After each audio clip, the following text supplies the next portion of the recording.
She peeked through the keyhole. Minutes later, she heard soft footsteps outside her room. The door handle clunged open, then he barged in. She sat up quickly, her heart racing. Uncle. He overpowered her and forcefully had his way. Today, we will explore the story of a 16-year-old girl whose innocence was stolen by the very person she trusted. Not once, not twice. But before we begin the story, make sure to subscribe to my YouTube channel and turn on the bell icon for notifications. The sun was setting over the small village, painting the sky in shades of orange and pink. Nkem sat on the dusty ground outside their small hut, her little stomach grumbling in hunger. Tonight, like many other nights, they had no food to eat. The dry season had been harsh, and the little crops they had were long gone. Her mother had tried to console her, saying, "Nkem, just sleep. Tomorrow will be better." But tomorrow never seemed to change. Nkem's life was one of struggles. Sometimes, when the hunger became too much, she would go to the village bridge, where farmers came to fish. She would stand there, her tiny hands clasped together, hoping that someone would notice her and give her a little fish to take home. Most times, she went back empty-handed, her body weak, her clothes torn and dirty. The other children in the village laughed at her, calling her the ragged girl, but she had no choice. This was her life. One evening, something unexpected happened. Uncle Peter arrived from Lagos. The whole village gathered as he stepped out of the bus, looking fresh and different. He was dressed in neat trousers and a shirt that smelled nice, nothing like the village boys. The moment Nkem's parents saw him, their eyes filled with hope. And when he finally spoke those magic words, "I will take Nkem to the city with me," her heart leaped with joy. For the first time in a long while, Nkem smiled, a real, bright smile. She was leaving hunger behind. She was going to Lagos. She would wear clean clothes and eat real food. Her mother wept, hugging her tightly. Her father, who hardly showed emotions, wiped his eyes secretly. "Be a good girl," they told her, "and don't forget where you come from." Nkem climbed into the bus with Uncle Peter, her small bag clutched tightly. As the bus moved, she waved until her village became a tiny dot in the distance. Lagos was everything Nkem had dreamed of, and nothing like she expected. The tall buildings, the endless cars, the loud noise, it was overwhelming. But the real shock came when they arrived at Uncle Peter's house. It was not the paradise she had imagined. Mr. Peter and his wife had been married for 5 years. They were not poor, but they were not rich either. The house was comfortable, but happiness did not live there. The first night, Nkem noticed something strange. Mr. Peter and his wife were always shouting at each other. At first, she thought it was a joke, but when she saw Mrs. Peter throw his clothes from upstairs, her heart pounded. The next thing, Mr. Peter slapped her hard, and she fell to the ground. Nkem ran to her room, her small hands shaking. What kind of place was this? Back in the village, people shouted, but they did not fight like this. She had never seen a man beat a woman before. From that day, Nkem knew one thing: she had to stay out of their way. Each time their voices rose, she disappeared like a ghost. If she dared to cross their path during their fights, she feared she would end up in a pot of boiling soup. Life in the house was tough. Mrs. Peter owned a small provision store down the street. Business was good, but Mr. Peter often took things on credit and never paid back. This made Mrs. Peter even angrier, and the fights never ended. Nkem wanted to run back to her village, but how could she? There was no way back. Mr. Peter had his own children, but Mrs. Peter refused to let Nkem share a room with them. "She can stay in the visitor's room," she said coldly. That room was lonely, and whenever visitors came, Nkem had to sleep in the sitting room. The mosquitoes, there were many, biting her all night, leaving her body covered in itchy sores. Nkem missed home. She missed her mother's voice, even if it was telling her to sleep hungry. She missed her father's silent strength. But most of all, she missed the peace of the village. Lagos had food, but it had no peace. As she lay on the hard floor one night, slapping mosquitoes off her skin, she wondered, was this really the better life she had dreamed of? Or was this city dream just another kind of suffering? The wind whistled softly as Nkem stepped through the school gate for the first time. Her heart pounded with excitement. Finally! I will sit in a classroom like other children. I will learn, laugh, and make friends. For months, she had only watched the school from a distance, dreaming of the day she would walk through its doors. That day had finally come. The neatly dressed children, the colorful walls, the sound of teachers explaining lessons, it all made her happy. She quickly made friends, and for the first time in a long while, she felt like she belonged somewhere.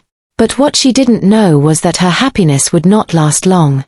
One afternoon, as she was about to go home, a group of older boys and girls smiled at her. "Nkem, come with us," one of them said, waving at her. She hesitated. "Where?" "Don't worry, you will like it," another one assured her. Something inside her warned her not to go. But they were smiling. They looked friendly. She wanted to fit in, to have more friends. So, she followed them. They led her to the far end of the school, to a building that was still under construction. The walls were cracked, the windows were broken, and the place smelled strange. Before she could ask why they brought her there, a boy suddenly grabbed her hands. Her heart jumped. "Let me go," she screamed. But no one listened. She struggled, she fought, but they were stronger. One of them covered her mouth. The next few minutes were the worst of her life. She felt pain, terrible pain. She bled. She cried. She couldn't understand why this was happening to her. When it was over, she couldn't move. She felt dirty. She felt broken. Slowly, she picked herself up and walked back to the classroom. But everything felt different now. The walls weren't bright anymore. The children's laughter sounded far away. The whole school felt like a strange place. She didn't say a word. She wanted to scream. She wanted to run home. But she was too scared. The bell rang. It was time to go home. She walked like a ghost, her legs shaking, her heart heavy. She needed to tell someone. She needed to tell Uncle Peter. The evening sun was setting when Kem got home. She walked in quietly, her legs weak. Her whole body ached. She saw her uncle, Mr. Peter, sitting outside, reading a newspaper.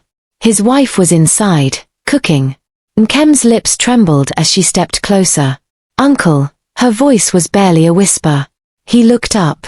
"Nkem, what is it?" Her eyes filled with tears. "Uncle, something bad happened." Mr. Peter's face changed. He folded the newspaper and leaned forward. "What happened?" She looked around, making sure his wife wasn't listening. Then, she told him everything. Every painful detail. Uncle Peter's eyes widened in shock. His hands clenched into fists. "They did what to you?" Nkem nodded, her tears flowing. "I was scared. I couldn't stop them." For a moment, she thought he would do something, maybe go to the school, maybe fight for her. But after a deep sigh, he leaned back in his chair. His face looked tired. "I'm sorry, Nkem. This is very bad." Her heart lifted. Maybe he would help. Maybe everything would be okay. But then, nothing. He said nothing else. The next day, he still did nothing. No one was punished. No teacher was told. No one knew what had happened to her. Days passed. The pain in her heart never left.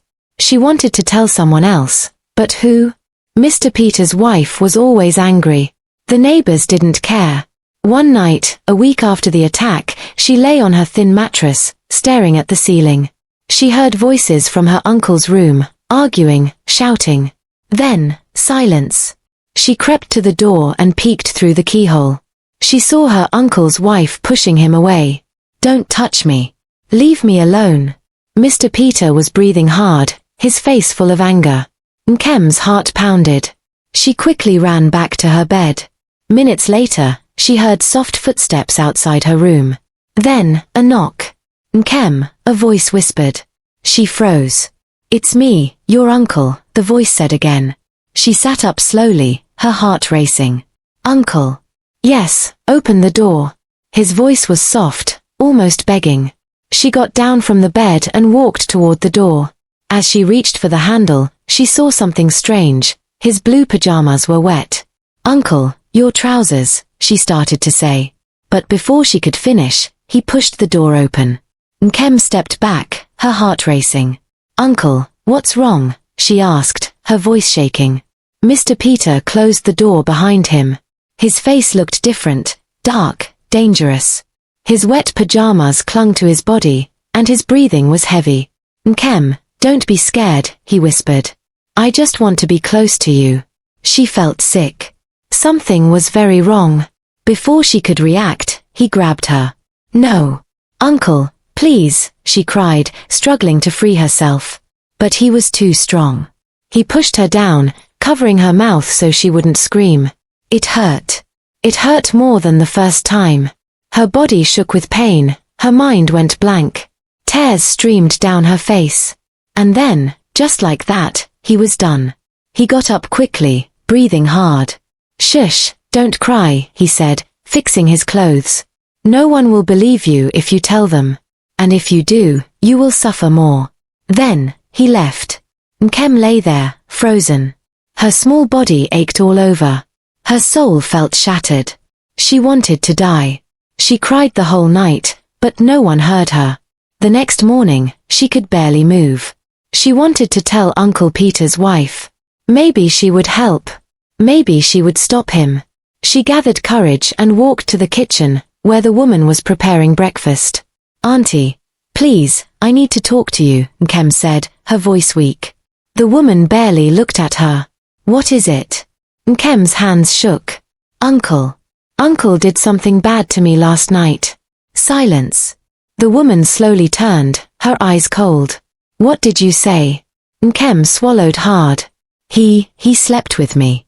For a moment, she thought her uncle's wife would scream, would rush out to confront him, would do something.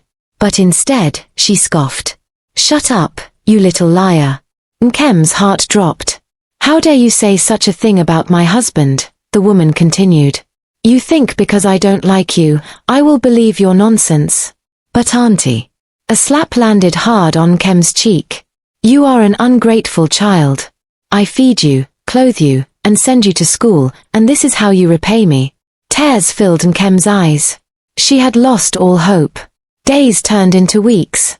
Weeks turned into months. Nkem's life became a cycle of suffering. Every night, Uncle Peter came to her room. And every night, he took away more of her happiness, more of her soul. She tried to fight, but it was useless. He was stronger. She tried to scream, but no one listened. She tried to tell someone, but no one believed her. Even when she walked around with swollen eyes, even when she limped from the pain, no one asked questions. During the day, she hawked sachet water under the hot sun. Her feet burned from walking on the rough Lagos streets. Her stomach growled from hunger because Uncle Peter's wife barely fed her. Her hands ached from washing clothes for the entire family. But the worst part? The nights. The nights were her greatest fear.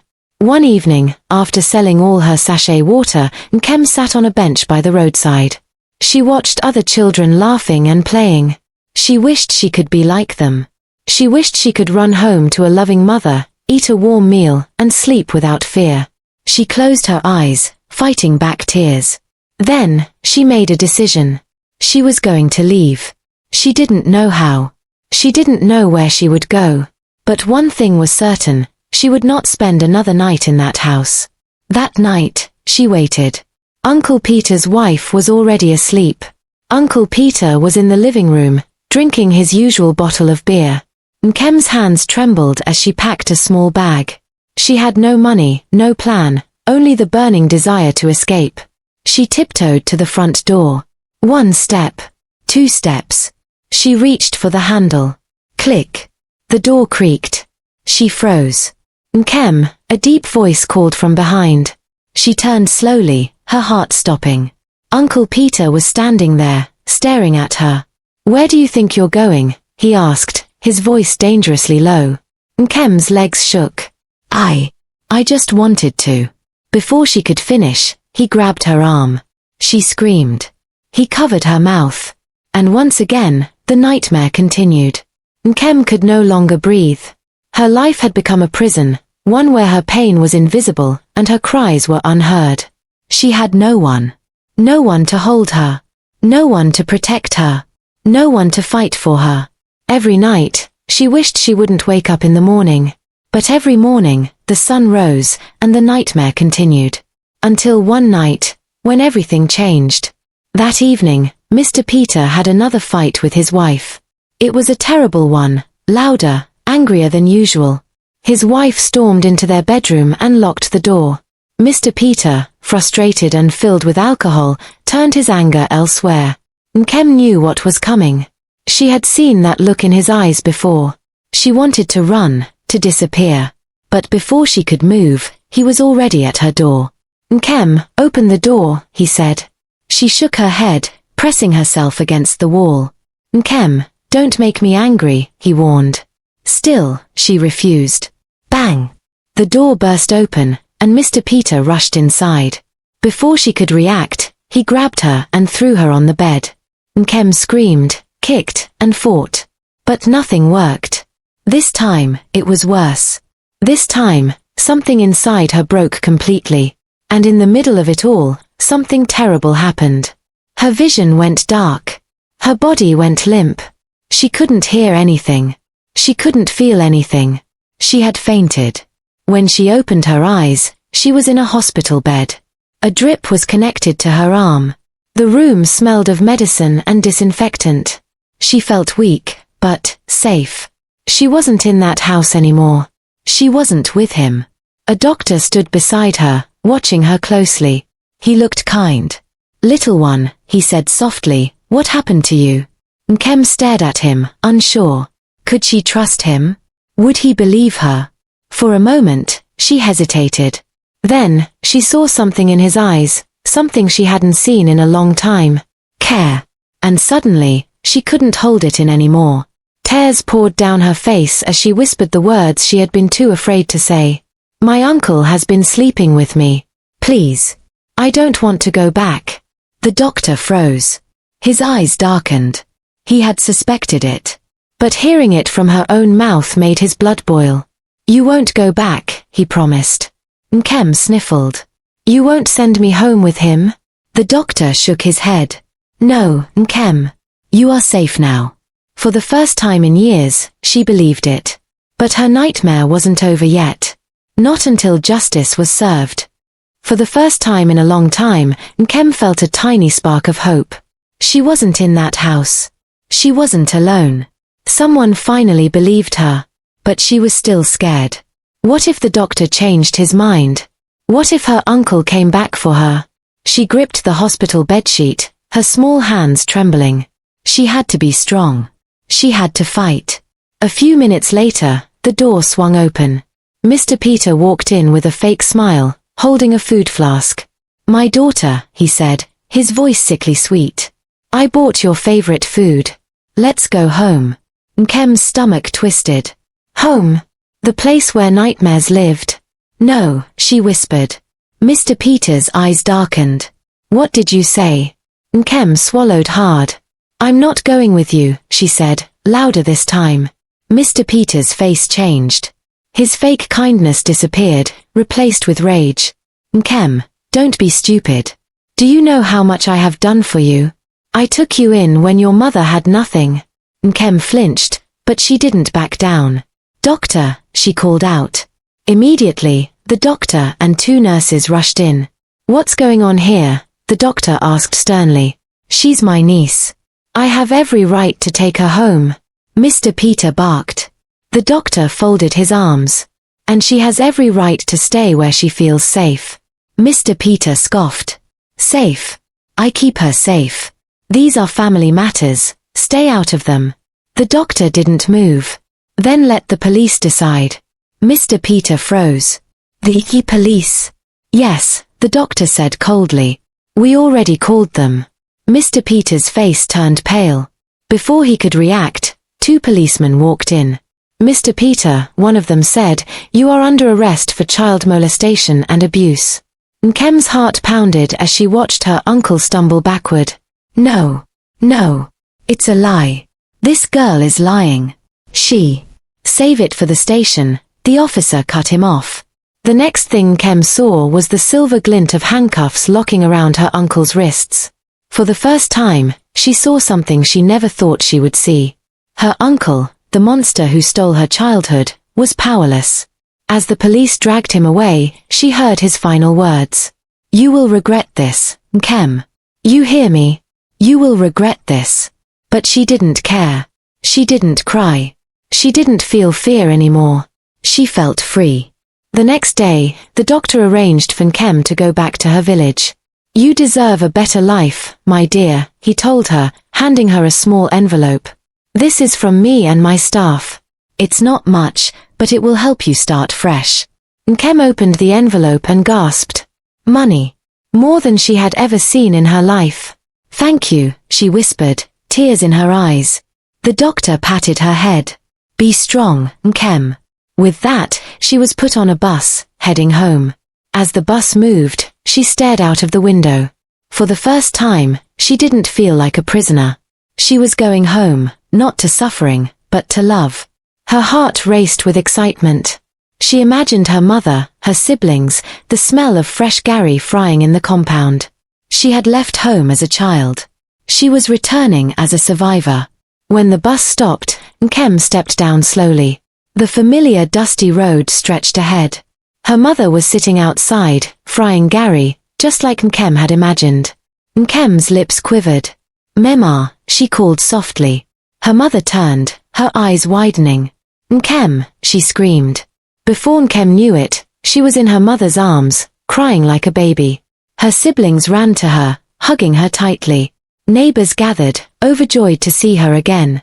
But as they looked at her pale face, someone finally asked the question. "Nkem, what happened?" She took a deep breath. And for the first time, she told her story. The neighbors gathered, their faces filled with shock and sadness as they heard Nkem's story. Her mother knelt on the ground, thanking God for bringing her daughter back alive. Nkem was finally safe. With the little money the doctor and nurses gave her, she started a small business. She helped her mother. She helped her siblings. She was no longer a victim. She was a survivor. Nkem's story is a reminder, no child should suffer in silence. If you see something wrong, speak up. If you know a child in danger, help them. And if you have been hurt, remember, you are not alone. There is always hope. I hope you enjoyed this story. Please do well to subscribe and share to anyone who you think may need this.